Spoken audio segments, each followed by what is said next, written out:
Good evening. Settle in, dim the lights. Let the beating of your own heart guide you as we enter the chamber where a single word, a single visitor, will change everything. This is the Raven. Once upon a midnight dreary, while I pondered, weak and weary, over many a quaint and curious volume of forgotten lore.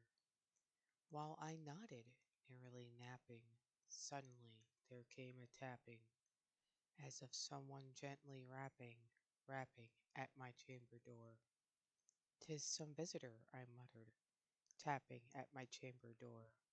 Only this, and nothing more. Ah, distinctly I remember it was in the bleak December, and each separate dying ember wrought its ghost upon the floor. Eagerly I wished the morrow, vainly I had sought to borrow from my books surcease of sorrow, sorrow for the lost Lenore, for the rare and radiant maiden whom the angels name Lenore, nameless here forevermore. And the silken, sad, uncertain rustling of each purple curtain thrilled me, filled me with fantastic terrors never felt before. So that now, to still the beating of my heart, I stood repeating, "'Tis some visitor entreating entrance at my chamber door. Some late visitor entreating entrance at my chamber door.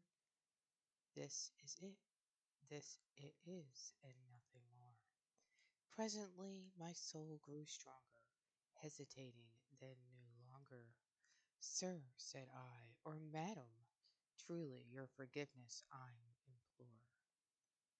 But the fact is I was napping, and so gently you came rapping, and so faintly you came tapping at my chamber door, that I scarce was sure I heard you. Here I opened wide the door, darkness there, and nothing more. Deep into that darkness peering, long I stood there wondering, fearing, doubting, dreaming dreams no mortals ever dared to dream before. But the silence was unbroken, and the stillness gave no token, and the only word there spoken was the whispered word "Lenore." This I whispered, and an echo murmured back the word "Lenore." Merely this, and nothing more. Back into the chamber turning, all my soul within me burning. Soon again I heard a tapping, somewhat louder than before. "Surely," said I, "surely that is something at my window lattice. Let me see, then, what there is, there it, there it is, and this mystery implore. Let my heart be still a moment, and this mystery explore. 'Tis the wind, and nothing more." Open here I flung the shutter, when with many a flirt and flutter in there stepped a stately raven of the saintly days of yore.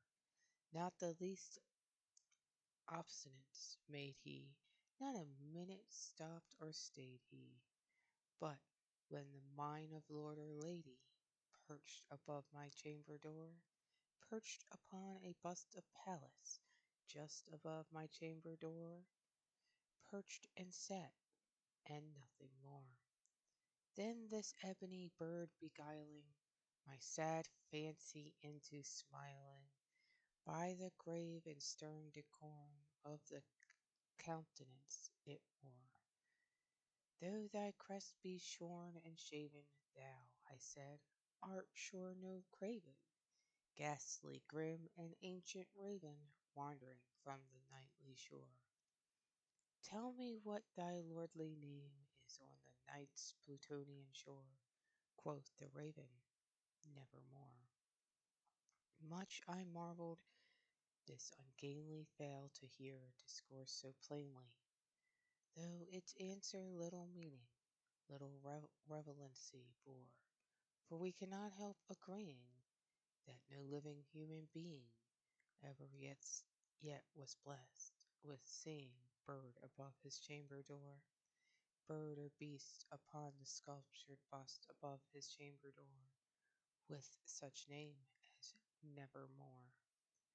But the raven, sitting lonely on the placid bust, spoke only that one word, as if his soul in that one word he did outpour. Nothing further than he uttered, not a feather than he fluttered, till I scarcely more than muttered, "Other friends have flown before. On the morrow he will leave me as my hopes have flown before." Then the bird said, "Nevermore." Startled at the stillness broken by reply so aptly spoken, "Doubtless," said I, "what it utters is its only stock and store, caught from some unhappy master whom unmerciful disaster followed fast and followed faster till his songs one burden bore, till the dirges of his hope that melancholy burden bore of nevermore." But the raven still beguiling my sad fancy into smiling, straight I wheeled a cushioned seat in front of bird and bust and door. Then upon the velvet sinking I betook myself to linking fancy unto fancy, thinking what this ominous bird of yore, what this grim, ungainly, ghastly, gaunt, and ominous bird of yore meant in croaking "Nevermore."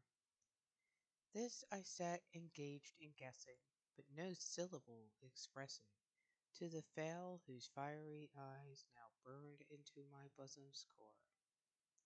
This and more I sat divining, with my head at ease reclining on the cushion's velvet lining that the lamplight gloated over, but whose velvet violet lining with the lamplight gloating over, she shall pass, ah, nevermore. Then methought the air grew denser, perfumed from an unseen censer, swung by seraphim, whose footfalls tinkled on the tufted floor. "Wretch," I cried, "thy God hath lent thee, by these angels he hath sent thee, respite, respite, and nepenthe from thy memories of Lenore. Quaff, oh quaff this kind, nepenthe, and forget this lost Lenore." Quoth the raven, "Nevermore." "Prophet," said I, "thing of evil, prophet still, if bird or devil, whether tempter sent, or whether tempest tossed thee here ashore, desolate yet all undaunted, on this desert land enchanted, on this home by horror haunted, tell me truly, I implore, is there balm in Gilead? Tell me, I implore." Quoth the raven, "Nevermore." "Prophet," said I, "thing of evil, prophet still, if bird or devil, by that heaven that bends above us, by that God we both adore, tell this soul with sorrow laden, if within the distant Aidenn it shall clasp a sainted maiden, whom the angels name Lenore. Clasp a rare and radiant maiden, whom the angels name Lenore." Quoth the raven, "Nevermore." "Be that word our sign in parting, bird or fiend," I shrieked, upstarting, "get thee back into the tempest and the night's Plutonian shore. Leave no black plume as a token of that lie thy soul hath spoken. Leave my loneliness unbroken. Quit the bust above my door. Take thy beak from out my heart, and take thy form from off my door." Quoth the raven, "Nevermore."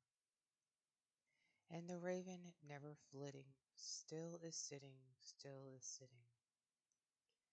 Oh, the pallid bust of Pallas just above my chamber door, and his eyes have all the seeming of a demon's that is dreaming, and the lamplight over him streaming throws his shadow on the floor, and my soul from out that shadow that lies floating on the floor shall be lifted nevermore.